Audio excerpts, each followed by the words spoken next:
Hi there, welcome to the channel. My name is Tarang Agrawal, and in this one I want to talk about IELTS. I took this exam in 2017, and in this video I want to talk about what I would do differently this time if I were to take it again. So first, let's talk about what it actually stands for. So it stands for the International English Language Testing System, which is IELTS.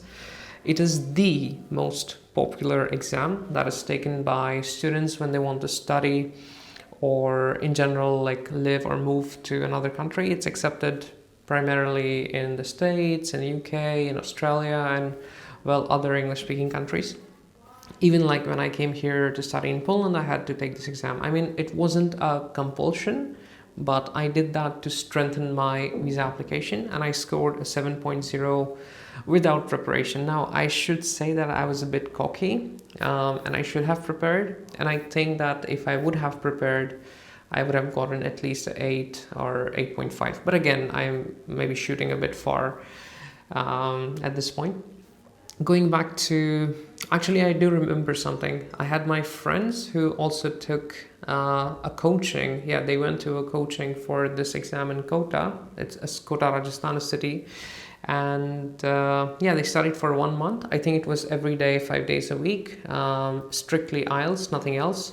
And they got a 7.5. So I don't know how much better is it if you are to take coaching. I think you can just study by yourself. All the material is available online on YouTube, other places. But yeah, going back to the exam, it has a general style and it has an academic style, like a type. And what you want to take in order to take up studies is this academic exam. So what does that look like? It has 4 parts.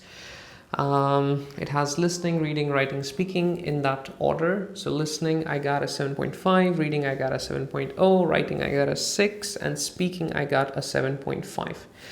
I actually remember watching a movie the day before the exam to quote unquote prepare for it. That's how cocky I was. So I don't recommend that you do that again. The recommendations are as follows. You should do the research and you should realize or discover that the writing part is the hardest. I got a 6.0 in there because I was like I just have to look at a bar graph or a chart or some kind of statistical figure and I have to write about it. How difficult could that be? So the idea is that it's not difficult, but there is a mechanism with which the people who are checking your paper evaluate it. So you need to be familiar with that mechanism. And the mechanism essentially includes phrases like it can be seen, or like right now phrases don't come to my head, but like again, you can go to the research. I will also recommend some books as we go forward. But yes, like you need to be familiar with the mechanism, with the phrases, with the style, with the fact that you should have 4 paragraphs, the fact that the first writing part has 150 words, the second part has 250 words. Again, these words are not counting like in, on, at, by, to, like these 1-syllable words are not counted. So you should write more than you expect. So yeah, let's see. Before we move even further, like there was nothing very, very memorable about the exam that I had taken. But with the listening, reading, writing sections. But the speaking section I had the next day. And in that one, I recall I went in, I spoke to this lady who was my interlocutor or examiner. And she, we spoke for a minute so that I'm comfortable. And then she said that, okay, the exam is about to start. And she pressed on record because they record it in case of any trouble or in case like someone is unsatisfied with their scores or something, like mechanisms, not to publish on YouTube, like that's for sure. So yeah, like she pressed record and then she was like, okay, so what is your name? And this is a simple question, right?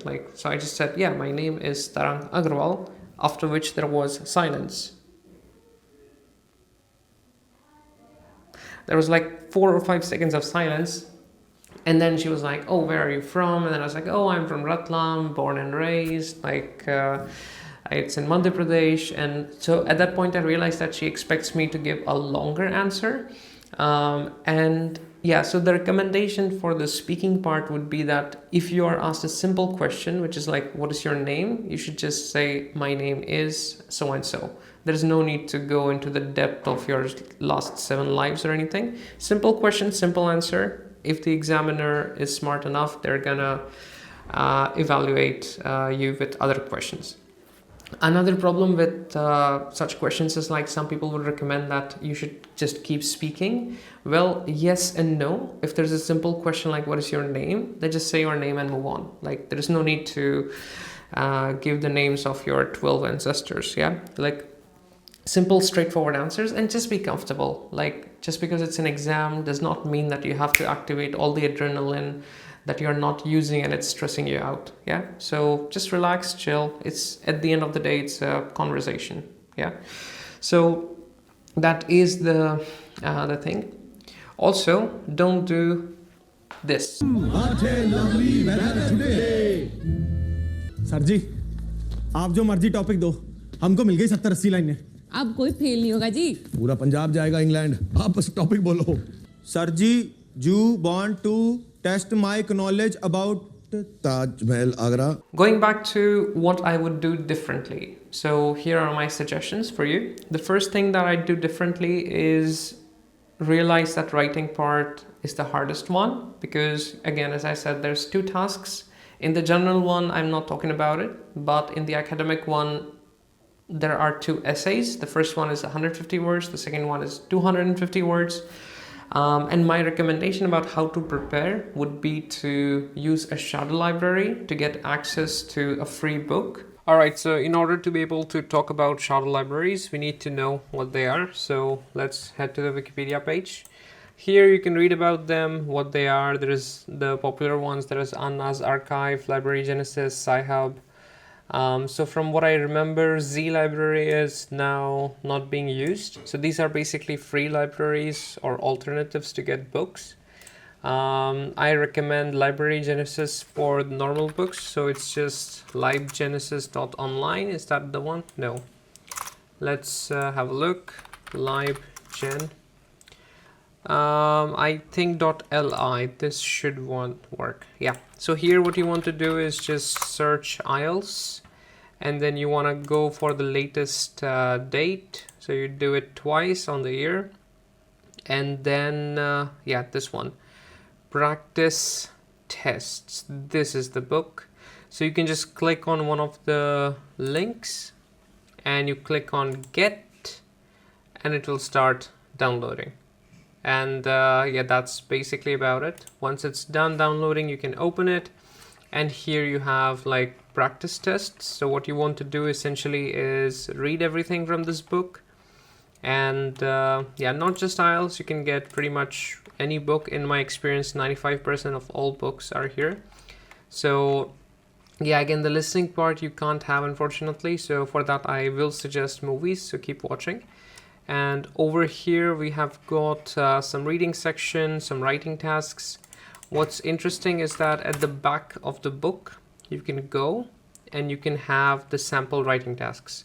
So this person got a band 6.0, this is the examiner's comment, this is the actual person who did this, then this is 6.5, but we don't want a 6 or 6.5. So what we do want is to go to the internet, IELTS 9.0 academic writing prompts,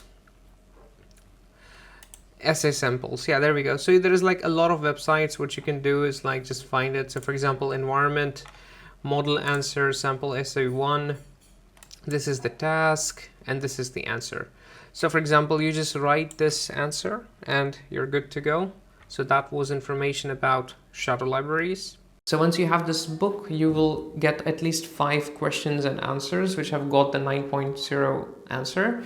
And what you're doing essentially is just copywriting. So you read this, you write this down, you read this, you write this down, just to get into the mindset of how it is done. So once you have done it 5 times, I would like for you to revisit this, the first section, and write it yourself without looking at anything. You have already answered it, you have copied it, so now you should do how you would do it and mix and match some elements from the 9.0 answer. So this way you are also incorporating your own style and you do know what the perfect answer looks like. Again, it is about the phrases which are being used. So if you find some phrases in the 5 answers, you should underline them and remember them that, okay, this is what the examiner looks for. So this is what I should write. So that's the first thing. Then what do we have? Yeah, like speaking, like it's quite straightforward. Like at the end of the day, it's a conversation. So you can like speak to your friends about generic topics like, hey, how are you? How was your day? Again, like the accent part of this is not even a factor. It's the clarity of speech. It's the intonation of what you're trying to say, like how you're saying something. Like you're not singing, but like some words have stress and some don't. What else? And and the grammar part, of course. If you're making mistakes, if you're unable to mix and match sentences, if you're unable to work with your conditionals, for example, or reported speech or something, then you will get minus points for that. But again, like don't think about everything grammar oriented when you're speaking. When you're speaking, speak. That is the goal. Yes, to convey ideas. Because language has grammar or grammar has language, I do not know, but the sole purpose of language is to get ideas across. So if you have an idea and you're able to share it with or without perfect grammar, at the end of the day, the idea gets across, so you're successful. Yep. But if you're practicing, do practice maybe the conditionals, because they help you with all the tenses. Yeah. So where are we then? Yes, for the listening and reading part, again, you can use the shadow library, because this in the academic version of the exam, you need to know some research articles. So you can use and find them for your field, whether it be computer science, whether it be business administration, whether it be biotechnology, whatever it is. So you can find your article. The better shadow library for scientific papers is something called Sci-Hub, SCIHUB. So there you can go and find everything that you need. And then like for the listening part, you need to be familiar with a lot of accents, whether it be English, Scottish, English as in the one from the States. I'm not talking about received pronunciation, RP, which is like, the poshest of the accents, but like in general, like the UK also has various accents. You need to be familiar with some Australian, maybe some like accents, because they speak it differently. Maybe some Asian parts as well, because like the world is now changing, and so on. So my recommendations for the top 3, which is for English, the UK accent, I recommend watching the Harry Potter series, all of them. Just watch them 4 or 5 times. They're great movies. So yeah, you will get used to this. There's this really good movie, it's called The Gentleman. It's sort of like dark, grippy, mafia oriented. I really like this movie, so I also recommend this. And again, like for UK accents, like the best or the most chill way to do this is to watch nature documentaries voiced by David Attenborough. Again, amazing. For American, I recommend Good Will Hunting, and like most movies are American, so you don't really need practice in that area. There is like the Australian accent, maybe there's something from New Zealand as well, and for that you can watch maybe like Chris Hemsworth, or you can watch Hugh Jackman, but again, like they are good actors, so they do have this intonation which is not stereotypically Australian or New Zealander, so I do have a recommendation for this as well. There are very good websites. The first of them is radio.garden. It's radio.garden. So you can go there and you can listen to radios from around the world. There's a map, like a globe, you can move it around and listen to it. So that's one. The second one is also, again, very good. It's called tv.garden. And here you can actually watch TV shows from around the world, like not just in English, but for example, if you go to Poland, you can watch some Polish TV. So that's an amazing discovery that I made earlier this year. So also recommended. Once again, so the first one is radio.garden, the second one is tv.garden, and this will help you out a lot with your listening skills. I think that's more than enough. And don't you worry, obviously I'm not gonna leave you with only the information and not show you it. So this is radio.garden. Yes, you can also use it on your phone. You can use it anywhere that you want. So it's loading now, that's why it's spinning. Let's wait for it to stop. Yeah, that's a live radio from Warsaw. That's live radio from Łódź. Studenckie Radio Zak. And again, what you want is something from Australia. So let's have a look at this, whatever that is. This is Gosford. Yeah, but it sounds more country than anything else. So this is for the radio. This is pretty cool. And again, there's also tv.garden. For this one, I'm gonna mute or put the sound very low because I don't want the copyright strike like for 5 seconds.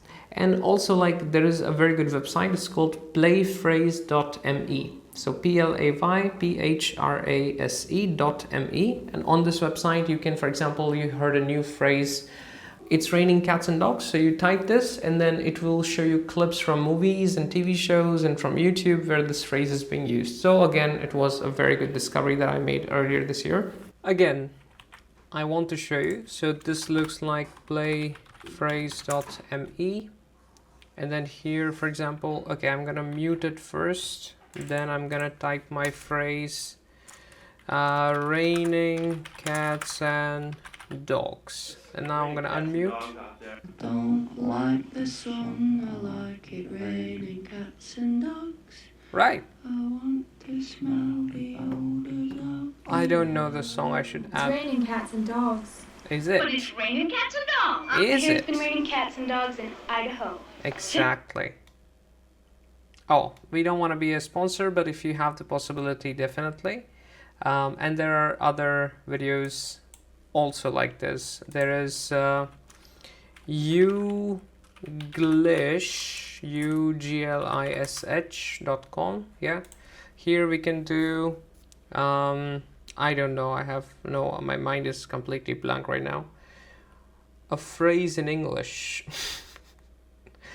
Once in a blue moon. Let's try this.